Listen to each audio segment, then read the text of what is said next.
Hello everybody, I am the Solo Gamer, and welcome to Imperator Rome. Now, before we begin here, I just want to say that this is not going to be a full series. This is only going to be a couple of videos that are going to be outlining the newest update to Imperator Rome, which is the Livy update, as well as the patch that came shortly afterwards, and the free content pack that came out with the Livy update. Now, this video is sponsored by Paradox, and it's not something I usually do. However, I do want to actually show you guys Imperator Rome because while I didn't actually create a series on this when the game initially launched, I did stream it a couple times at launch, and then I kind of put it down for a while. And Imperator Rome has definitely gotten better with time. This last update definitely shows that they are working towards producing a game that we all hope for. Now, before we go ahead and talk about the new features in the Livy update, I do want to say currently, right now, that there is a sale going on for Imperator Rome. It is 33% off. I do have a link in the description below that will actually link you directly to the Paradox page for Imperator Rome, and there you can actually take advantage of that deal if you like what you see in this video. Again, it's up to you.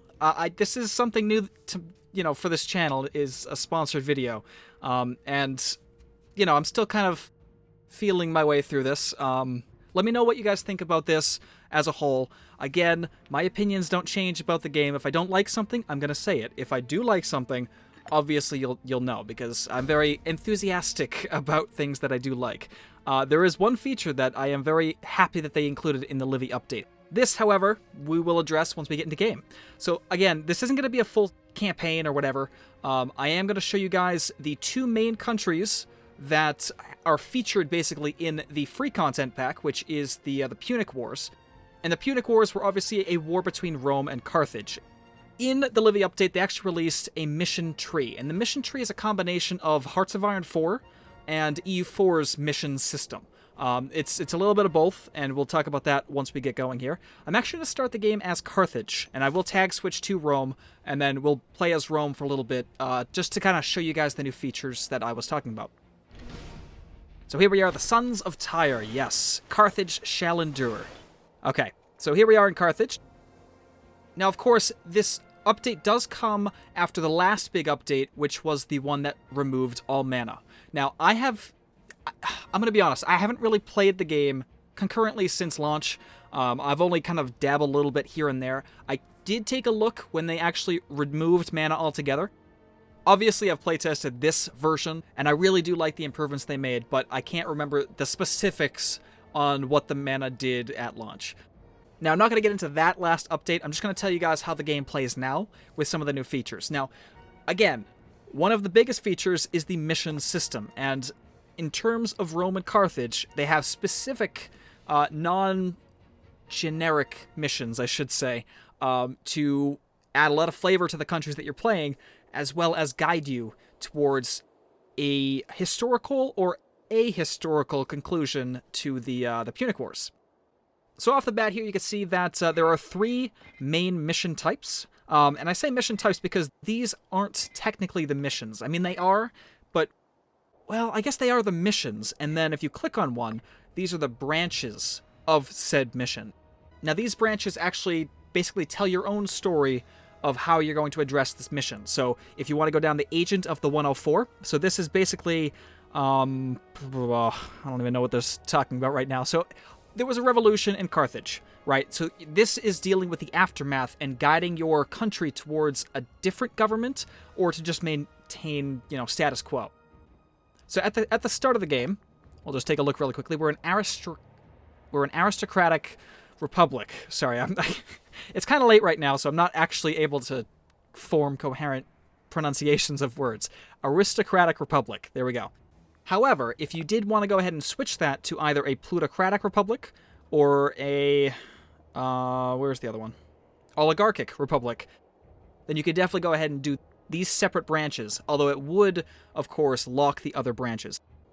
So these all have different outcomes, but most of the outcomes are actually very, very powerful upgrades to your country or specific provinces that are pretty damn nice.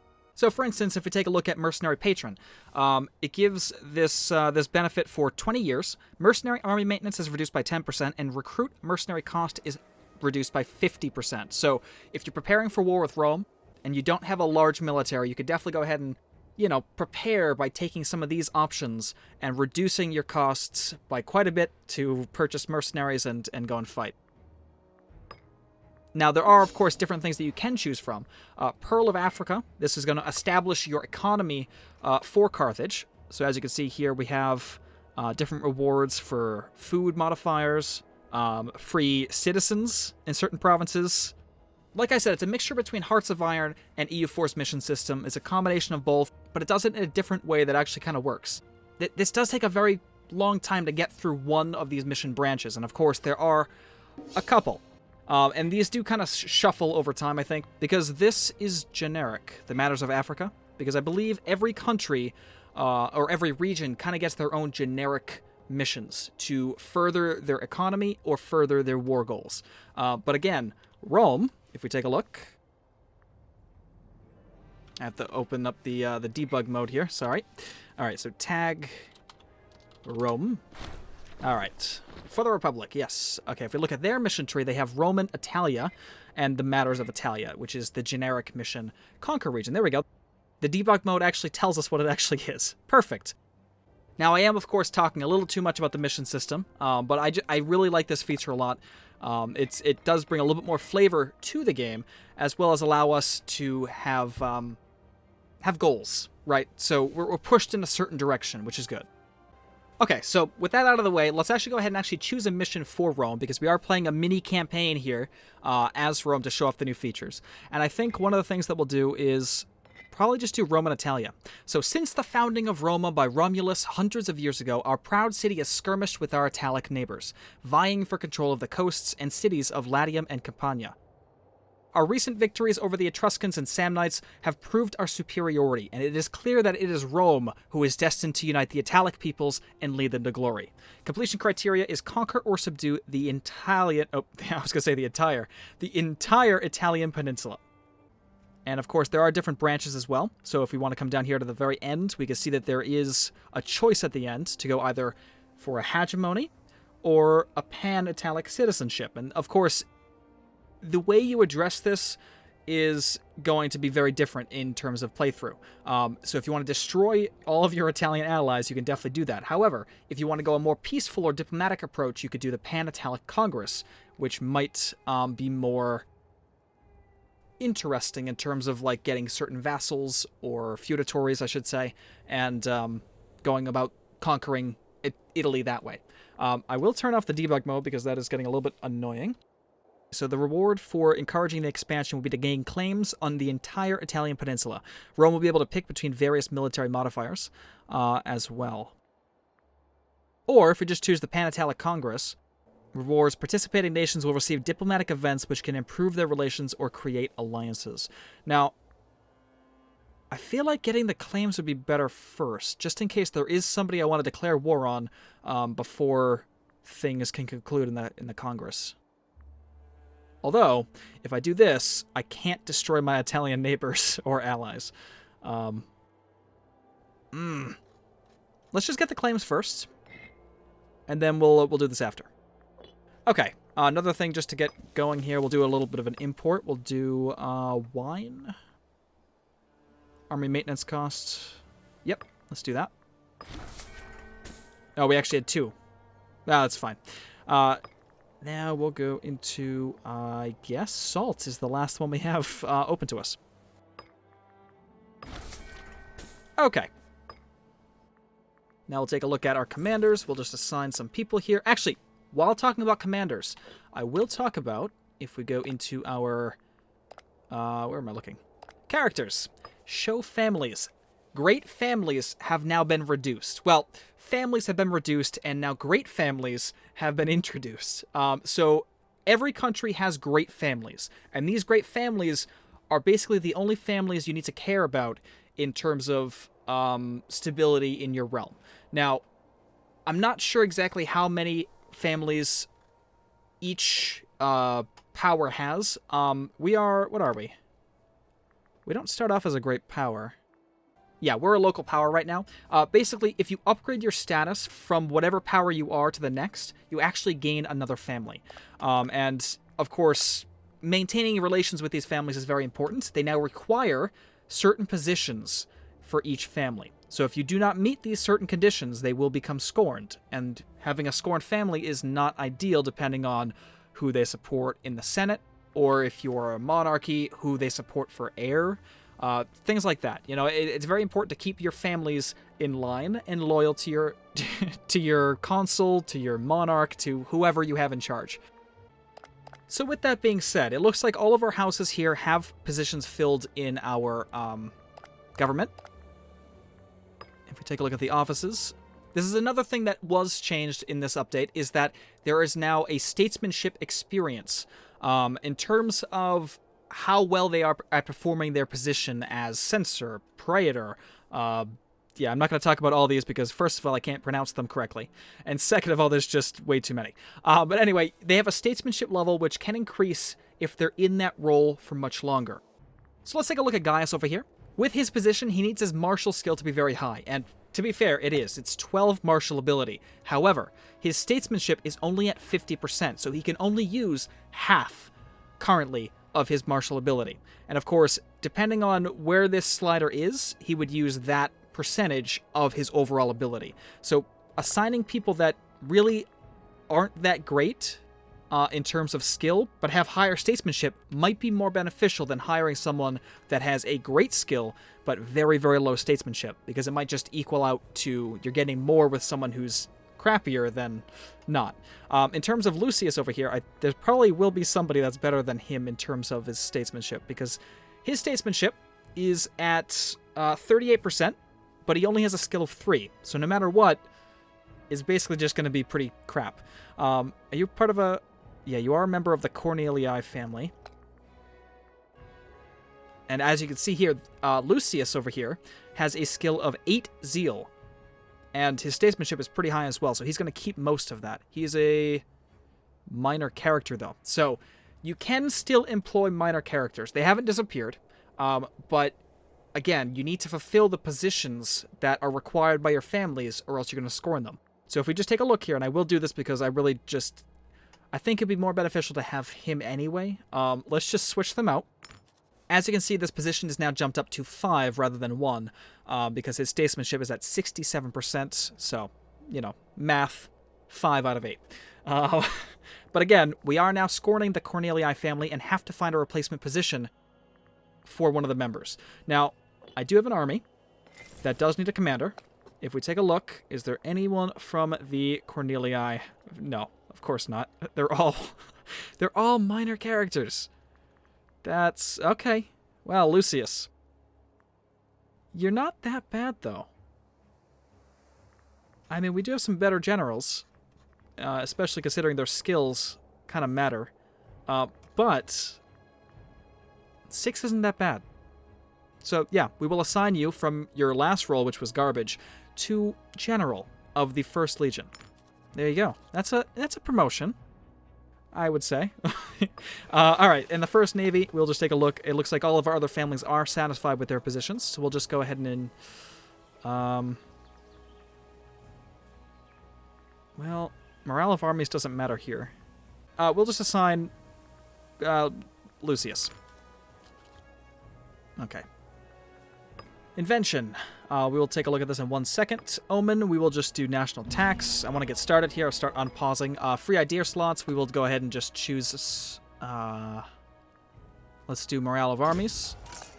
And we will do ordered retreat. Even though there won't be any retreat. No retreat. And oratory ideas, we will do probably the monthly corruption reduction. Okay, and now that we have all 3, we obviously gain the bonus to having the correct idea set, which is monthly loyalty plus 0.02 and national freedom and happiness plus 10%. Okay. Now, I have talked about 3 of the main features for this this update, while just going over the main, starting setup for basically starting a playthrough. The other thing that is kind of minor, but does obviously add a little bit more depth, is that there have been tweaks to the map. We do have some additional tweaks to Sicily, we have some tweaks to Greece and the Balkans, and we have some... I'm just trying to look here. The British Isles have had some tweaks as well. I'm not sure exactly what was tweaked in terms of adding provinces, changing borders, whatever, But I do know that these regions have been updated and might include more diversity in terms of provinces. Again, I really don't know what was changed. I feel like Greece has definitely been changed, because I don't remember as many small provinces. Well, there were small provinces, but I feel like there's just a lot more going on. Anyway, invention. Let's just take a look real quick. We do have some money to... Actually, you know what? Before we spend money, let's actually go ahead and purchase some cohorts and talk about our next feature, which is my favorite of the Livy update, which is food capacity. So, one of my major concerns with launch was that I was playing as Moria during the launch livestream. In fact, I don't remember what livestream it was, but it was a big kind of YouTuber streamer livestream that we did, and I was Moria. I played as Chandragupta the First, and it was a pretty fun run to play as him and try to unite India. But one of the biggest concerns that I had was that I marched my, 30,000 or 20,000 stack armies from the capital all the way over to the Seleucids to go to war. And by the time they got there, they were taking so much attrition. And the same thing, marching, this was the bottleneck. I could not get most of my forces through this area because of the attrition. It would, reduce my armies to nothing. My fighting force was insanely reduced. This has been changed. So, you will not take attrition in foreign territory if you have food in your food capacity for your army. If you're in unoccupied territory in an enemy province, they will start to drain this food capacity until it's null. And then at that point, then you will start taking attrition. The attrition loss is much harsher, but you can prevent that from ever happening, which is fantastic. Now, there are base food storage on all these units. As you can see here, the heavy infantry can carry about 2.4, same with the archers, same with the light cavalry as well. But there is a brand new unit, the supply train. The supply train can carry quite a bit of food. Yeah, 50 food per supply train. And of course, let's just see the consumption rate. Yeah, food consumption rate for the archers is about 0.10, 0.20 for the heavy, and then 0.25 for light cavalry. So obviously it scales depending on what kind of unit is using this food. We're actually going to go ahead and purchase like 2 supply trains, I think, just to get us started. So that's a food capacity of 100.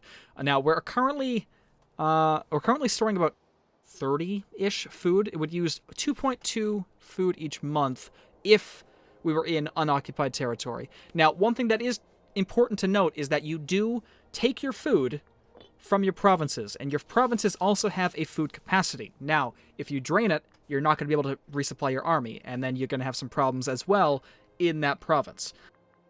You gotta watch where you're actually restoring food for your armies and just kind of watch all of this, which is, I think it's another mechanic that actually just adds a lot more complexity, but depth to the game. That makes warfare more crucial in terms of making sure that you're prepared for it. And, yeah, I don't know. I really, this is the one feature that I am excited about because, again, I had such a hard time as Moria in that live stream just trying to march across all these Persian mountains. There is a way that you can restore your food from territory that is not your own, in that if you capture the capital of the enemy province, if we were to capture, it looks like Catane, which is the capital of this province, then we would start replenishing food from this store. Now, that is, of course, something that you need to take into consideration, or just make sure that you're very stocked up on food before war. Or, again, if you really want to just get kind of, get the wheels moving, remove your supply trains, have your supply trains keep going back and forth between your lands and the war to resupply and all that kind of stuff. That seems like more work, if I'm going to be honest, but, that could be your thing, to make sure you have, like, a supply train army that's just constantly moving around to resupply and all that stuff. In fact, I'm not even sure if that's a viable strategy. I heard it, so I thought I'd repeat it, just in case you guys want to try it. I don't know. Anyway, I'm going to leave this episode off here. I did just want to open with the little bit of a brief overview of some of the features and get us started here in Rome. In the next episode, we're just going to be playing as Rome, to kind of test out the new features and to really show you guys how they work. Again, this is a sponsored video, so I do just want to make sure that that's out there for you guys to know. And I also want to repeat that there is a 33% sale on Imperator Rome currently right now on the Paradox store. I have a link in the description below, so if you guys want to check that out and possibly purchase it, again, I'm not instructing you to. You can, of course, click on that at your own free will and take a look. Thank you all for watching, and definitely stay tuned for more.